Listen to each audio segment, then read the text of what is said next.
Fresh morning मंडळी. तर राज आणि मी करणार आहोत देवपूजा. तर त्यासाठी आम्ही परसबागेतील जास्वंदाची फुलं आणायला चाललेलो आहोत. तर बघा आमच्या परसबागेतील फुलं खूप छान उमललेली आहेत. तर राजवीर ही देवपूजेसाठी मला मदत करतो.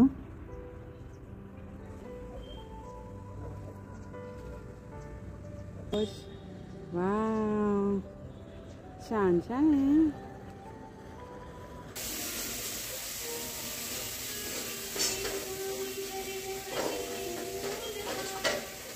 मंडळी, देवाची पूजा कधीही करू शकतो, पण उपासना करण्यासाठी सकाळची वेळ सर्वात योग्य मानली जाते. ब्रह्ममुहूर्तावर पूजा करण्याची परंपरा अनेक वर्षापासून चालत आली आहे. ब्रह्ममुहूर्ताला देवतांचा मुहूर्त मानले जाते. सकाळी उठून उपासना केल्यानंतर ईश्वर प्राप्ती होते. पहाटे सूर्योदयाच्या वेळी सर्व दैवी शक्ती जागृत होतात.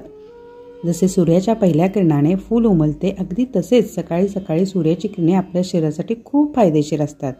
दुपारी 12 ते 4 ही वेळ पितरांच्या पूजेसाठी शुभ मानली जाते. आणि मानसशास्त्रीय दृष्टिकोनातून पाहायचं म्हणलं तर देवाची उपासना करताना आपले मन शांत ठेवावे लागते. शांत मनाने आपण पूजेत लक्ष केंद्रित करू शकतो. एकाग्रतेशिवाय केलेली पूजा कधीच यशस्वी होत नाही. सकाळची वेळ पूजा करण्यासाठी श्रेष्ठ असते, कारण झोपेतून उठल्यानंतर आपले मन शांत आणि स्थिर असते. डोक्यात कोणतेही विचार नसतात. देवाच्या भक्तीसाठी मन एकाग्र असणे आवश्यक आहे. यामुळे सकाळी पूजा करणे अधिक शुभ मानले जाते. त्याचबरोबर सकाळी केलेली पूजा आरोग्यासाठीही फायदेशीर असते. आता ते कसं काय? तर सकाळी केलेल्या पूजेने आपले एवढे बळ मिळते की आपण दिवसभर सहज तणावमुक्त राहतो. सकाळी लवकर उठल्याने आपल्या आरोग्याला फायदा होतो. त्वचेची चमक वाढते. पोटासंबंधी आजारापासून आपला बचाव होतो. त्याचबरोबर सकाळी पूजेमध्ये केलेल्या ध्यानामुळे डोकेही चांगले चालते आणि शांतही राहते. मंडळी, दिवा हे ज्ञानाचे प्रतीक आहे. अशी मान्यता आहे की देवाऱ्यामध्ये दिवा लावल्याने घरामध्ये सकारात्मक ऊर्जा प्राप्त होते. त्याचबरोबर काही लोकांच्या मते देवाऱ्यामध्ये दिवा लावल्याने देव आपल्याला प्रकाशाकडे घेऊन जातो.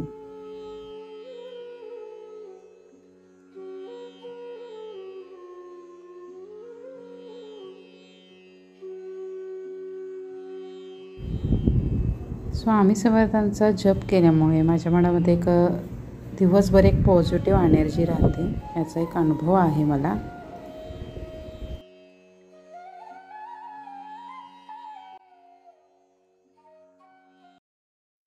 तर पप्पानी किती युनिक आयडिया लढवलेली आहे पहा. स्टीलची घरामध्ये बादली होती, तर त्याचं असं खाली कट करून जिथून आपल्याला शेगडी पेटवता येते असं केलेलं आहे सोय. आणि वरती सिमेंटनं तो पूर्ण कडा भरलेल्या आहेत. खाली जाळी बसवलेली आहे जेणेकरून त्यामध्ये कोळसा राहील. आणि खूप छान आहे. आणि यामध्ये ते सगळं काही आपलं स्वयंपाकाचं काम होतं. वातावरण किती छान झालेलं आहे पहा. चंद्रही दिसते. सायंकाळचे 5-5:30 झालेले आहेत. आणि पाठीमागे ना इथं पूर्ण शेती होती, पण आता सगळीकडे प्लॉट्स पडलेले आहेत. आणि रस्त्याचंही काम चालू आहे आणि घर बांधकामाचंही चालू आहे. त्यामुळे सतत ट्रॅक्टर, JCB वगैरे हे पाठीमागं असतातच. ही वाहनं राजवीच्या फार आवडीची आहेत. त्याला JCB ट्रॅक्टर खूप आवडतो आणि सतत तो मग बाहेर यायला मागतो हे सगळं बघण्यासाठी. तर अशी ही पाठीमागं कामं चालू आहेत. तर शेगडी छान पेटलेली आहे आणि यावरती आता मी ठेवते मस्तपैकी चहा. तर थंडीच्या दिवसात आल्याचा चहाच खूप छान वाटतो. तर दुपारी माझं थोडंसं शूट होतं, त्यामुळे मी साडी नेसलेली होती आणि चहा करून मला लगेच स्वयंपाकाला लागायचं आहे, कारण मुलांसाठी थोडासा वेळ काढलेला आहे. मुलांना गार्डनला घेऊन जायचं आहे, कारण सर ही आली आहेत. तर चला मग मी चहा ठेवते, फ्रेश होते आणि थोडंसं निकिताला स्वयंपाकामध्ये मदत करते आणि मग आम्ही बाहेर जाणार आहोत. तर पप्पांनी ही शेगडी राजवीरच्या वेळेस, म्हणजे मी डिलिव्हरीला इथं आलते तेव्हा बनवलेली आहे. आणि खूप छान आहे ही शेगडी. जवळजवळ रात्री शेगडी पेटवली तर पहाटेपर्यंत तरी ती गरम राहत होती, कारण यामध्ये दगडी कोळसा यूज केला जातो. तर दगडी कोळसा खूप वेळ गरम असतो, त्यामुळं खूप छान वेळेला तेव्हा मला शेक मिळालेला होता. तर तुम्हीही अशी घरामध्ये जर स्टीलची वगैरे बादली असेल तर तुम्ही ही आयडिया वापरू शकता. आणि शेकायला खरंच खूप थंडीच्या दिवसामध्ये छान वाटतं. पप्पानी मलाही एक शेगडी दिलेली आहे माझ्या गावी, तिथं राजवीरला थंडीच्या दिवसात वगैरे शेकण्यासाठी. तीही आम्ही तिकडे यूज करतो. आणि त्यानंतर मला ती दिल्यानंतर पप्पांनी ही एक बनवलेली आहे. तर चहाला उकळी आलेली आहे आणि या चहाचा आस्वाद घ्यायला.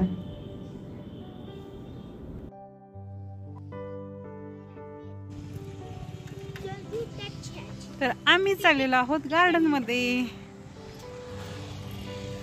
आज मुलांच्यासाठी थोडासा वेळ काढला. आहोही आले आहेत, त्यामुळे म्हटलं थोडंसं मुलांना गार्डनमध्ये नेऊन आणावं. त्यामुळं किंजल आणि राजवीर खूप खुश आहेत. सो चला.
काय करतोयस? घर करतोयस?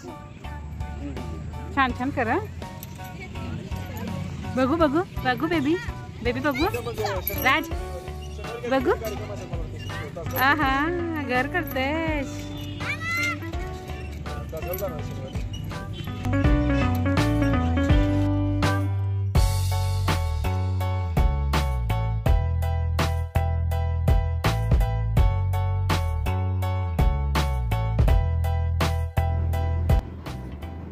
तर खूप मोठं गार्डन आहे आणि मुलं वगैरे खेळताना खाली पडले तर लागणार नाही अशा पद्धतीची रेती खाली आहे आणि खूप गर्दी असते इथे. तर मुलांनाही आज खूप छान वाटलं आणि मुलांसाठी वेळ देऊन आम्हालाही खूप छान वाटलं. तर चला मग निरोप घेते येतेच. भेटूया एका नेक्स्ट ब्लॉगमध्ये. तोपर्यंत स्वतःची काळजी घ्या.